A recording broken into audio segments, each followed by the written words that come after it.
any of these videos ever make sense, to be honest with you. Hey guys, what's up? Welcome back to my YouTube channel. If you're viewing me for the first time, hello, my name is Stephanie Vassos. So for those of you that don't know, I'm a meditation instructor. So today's video is going to be something that I feel like I can actually talk about because I actually know quite a bit about meditation. So the reason why meditation is so important to us in our lives is because we process more than 400 billion bits of information per second. But in actuality though, like how much of us actually recall 2,000 bits? Like consciously, you can point out 2,000 things that you're processing every single second. For the most part, I think no one, unless you're a complete superhuman. So when we're on the go and we're living, we're constantly go, go, go, go, go, go. And then when we have a free second, like maybe we're on the subway or we're commuting to work, we're listening to music, we're listening to podcasts, we're checking social media, we're watching TV, we're checking out what's happening on The Bachelorette. We're constantly being bombarded, I can't even speak. We're constantly being bombarded by so much information that we're just go, go, go, go, go. And it's so exciting and so rapid. And it's so bombarding that we never really give ourselves the time to just kind of slow down, relax, and process what we're actually going through. And taking that one step further, we don't really give ourselves the time to process who we are and how these bits of information affect us and shape us. So when we have all these massive bits of information that we don't even have the time to process, we tend to take that information and we just shove it into our subconscious where it can sit and we can process it at a later time when we actually take the time to do that. And that is why meditation is so important, because when we go into that quiet, still space, it gives us the opportunity to delve into our subconscious and start sorting through the things that are there and getting rid of things that don't actually serve us. A lot of the time when we don't give ourselves the chance to reflect on what's going on in our lives and the situations that happen to us, we tend to just shove that information back later. And when we're in a certain kind of similar situation, we take what happened from the last situation and we throw it out in front of us and say, this is what's going to happen, or this is how I'm going to react so that I know I can make it through this situation and I'm going to survive.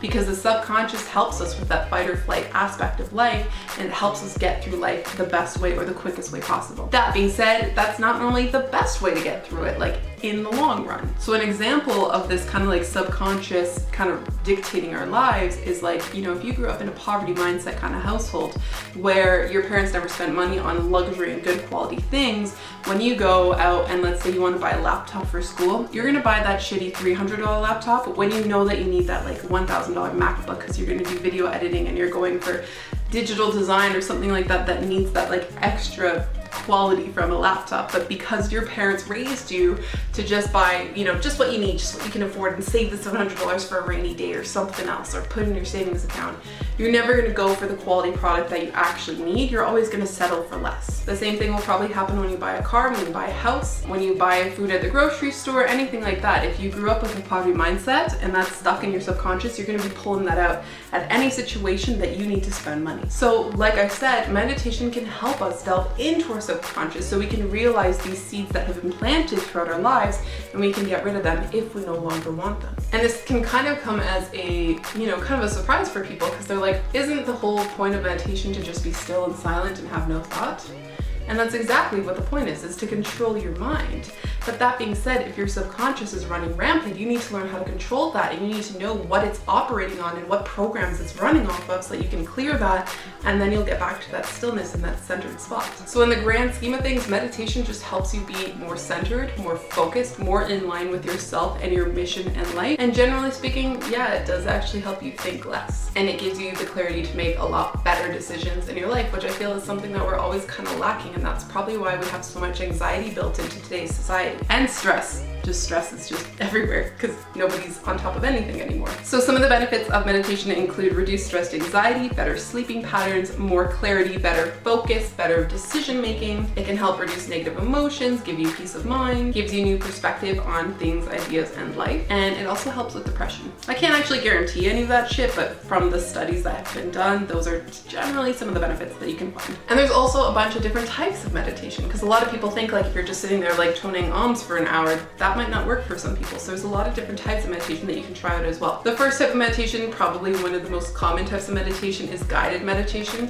That's where you're sitting, your eyes are closed, you're breathing naturally, you're in a comfortable and relaxed state, and somebody is guiding you through meditation. Perhaps you're walking somewhere, or you're going to go experience something, gain a message, gain some sort of gift of some sort that relates to your life. The next type of meditation is a mantra meditation, which is where you're sitting with your eyes closed. That's generally where you're toning those ahs or a sacred word or some sort of word that that's bringing in that energy into your life. The next type of meditation is mindfulness meditation, and essentially what that is bringing acceptance to where you are in life. So a lot of people that are going through illness, they tend to use mindfulness meditation because they come to peace with the fact that this is what they're going through. And once they have acceptance, they stop resisting or fighting, and that just allows them to have kind of like a peace of mind around it, which helps them with the healing process.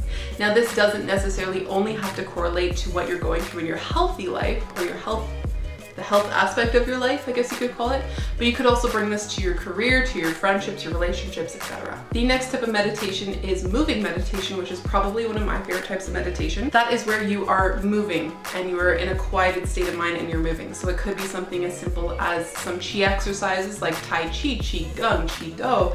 Could be yoga, could be simply going for a walk with some meditative music on, going through your headphones. For me personally, one of my favorite types of meditation is just going for a run with some like positive uplifting music. It totally helps me get rid of all the stress from the day, helps me just come to center and come to balance. And normally I find after my runs is a really good time to work on things because I have all these endorphins pumping through my brains. I have more than one brains. Oh my god, I'm so small. I find that after I go for a run, you got all these endorphins pumping, your brain feels good, your body feels good. So for me personally, after I go running, I feel very, very at peace, and it's a great time for me to get work done or for me to reflect on things I need to reflect on. So if you're somebody who's not really good at sitting still, I highly recommend a moving meditation to start off with. Something to note, just like all the other muscles in our body, our brains and our minds are also muscles, so it's something that we need to work out. So a lot of the times people go in for a meditation, and let's say it's an hour-long meditation, and that seems almost impossible. They can't sit still and they start fidgeting and they start opening their eyes and they're like, I don't know how to meditate, I'll never be able to meditate, it's not for me, whatever. And that's really, really normal for a lot of people because, like I said, our society is so wound up and we're constantly moving and constantly doing things. We're not used to sitting still. So it's gonna be uncomfortable the first couple of times. That being said, it's exactly like when somebody wants to start training for a marathon. Those first couple runs that you're gonna be doing, they're gonna suck ass. They're gonna suck. You're gonna be like, I was not meant for this. No, it's fine. Someone else can be an athlete. That's not me. That's not me. But the problem is that it can be you. You just need to work out the muscles and you need to get in shape in order to be able to run that marathon. So what I want you to do is firstly just close your eyes and begin by taking 3 deep breaths in through your nose and out through your mouth. Every time you inhale, you're breathing in clean, clear, and beautiful energy. And every time you exhale, you're releasing anything that no longer serves you, releasing all of the tension and stress within your body, releasing all of the stress that resides in your mind and your body, completely freeing yourself of this tension. You now feel completely relaxed. And you are now ready to come back into your day, fully ready, awake and aware, feeling refreshed and renewed. So that's just a simple and great way for you to simply relax. It doesn't take much time for you to relax. You just need to actually take the time and do it. It's super simple. So the great thing about that I just showed you is that it was probably like a 10-second to 30-second meditation. It really didn't take that long. Hopefully you experienced the benefits and you felt calmer while going through it. And so when we're in stressful situations, it takes 10 seconds for our brains to receive the signal and decide that we're stressed. At that point, it starts pumping us with adrenaline and we get into that fight or flight mode. So it takes 10 seconds. So if your boss approaches you and says, hey, we need to talk, you have 10 seconds before you get like, oh my god, I'm gonna get fired, oh my god, oh my god. You have 10 seconds to relax yourself. So, if something stressful happens in your life, like let's say, the bus is late, your boss wants to talk to you and he sounds very stern about it, or she sounds very stern about it. I shouldn't assume the gender of your boss. Just take, a simple breath in. Exhale, just release all that stress and tension. And don't allow your body to get into that fight or flight stage, because when it gets into that stage, that's when our immune systems get weak. When we're in a prolonged stretch of stress, that's when our body starts to get sick, it starts to get weak, our minds start to get weak, we get more anxiety, we get more depression, we feel like we're hamster on a wheel, and that's when everything starts to go wrong. That's why people get sick, so that they can take a step back from work or whatever they're doing and relax. Because their body's like, I can't do this anymore, stop. Here, get sick, I don't give a shit. As long as you start relaxing, I'm happy.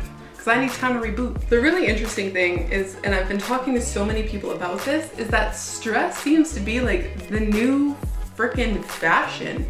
Like if you're not stressed out, something's wrong with you. So don't be one of those people. Don't be part of the norm. Don't get sucked into this idea that everyone is stressed out. You don't have to be stressed out. You can live a happy and enjoyable life. The key is you have to want it and you have to work towards that. So that is it for me, guys. I hope you love this video. Meditation for me is something I love so much. So I'm so happy that I can finally share this with you. And I feel like a lot more videos are gonna be coming out around this and around the psychology and how the human brain works, because we're so controlled by our mental and emotional state that it's so important to learn how to work with those as opposed to just working and focusing on our physical body. So hopefully this video was informative. If it was, please give it a big thumbs up. Share it with all of your friends, share it with people you don't even know. That's it for me. I will be coming out with a new video hopefully soon. I know I say that every time and then I don't come out with the video. But yeah, I love you guys so much. I'll see you in the future. Bye. Bye.